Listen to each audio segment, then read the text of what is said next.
L'esprit de coupe, c'est surtout ces matchs couperés. Donc voilà, il n'y a qu'une idée en tête, c'est d'aller là-bas avec l'ambition de passer ce tour. Alors forcément qu'il y a plusieurs façons de le passer, en gagnant le match avec un score avantageux, mais ça peut aller aussi donc au pénalty. Hein. Donc quelle que soit l'issue, il faut passer. Ce qui est le plus difficile à gérer, je pense, c'est l'implication qu'on va avoir nous. Si demain on est à 100%, logiquement, on devrait avoir la qualification au bout. Le plus difficile, il est là, quoi, de ne pas sous-estimer l'adversaire et de faire le nécessaire pour que le match soit plié assez rapidement. Même si ça va être difficile, parce qu'une DH parisienne, ça représente un autre niveau dans les autres ligues. On peut comparer ça à une CFA peut-être du Sud ou du Sud-Ouest.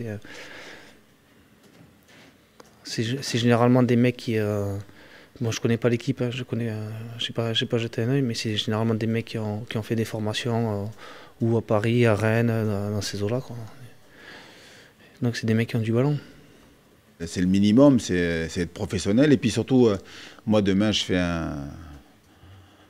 une causerie sur l'adversaire pour donner le maximum d'informations sur cette équipe, sur ses joueurs. Donc on sait comment ils jouent, on sait qui va jouer demain, sauf s'il y a des surprises de l'entraîneur, mais on a des informations et on prend ce match avec énormément de sérieux. Donc on veut le gagner, donc il faut bien le préparer. C'est pas un désavantage pour nous, bien au contraire, je pense que ouais, ça va nous apporter un plus. Et je sais pas les infrastructures qu'ils avaient eux à Creil, je les connais pas du tout, mais je pense que Beauvais, ça va être c'est une belle structure où on va pouvoir s'épanouir complètement.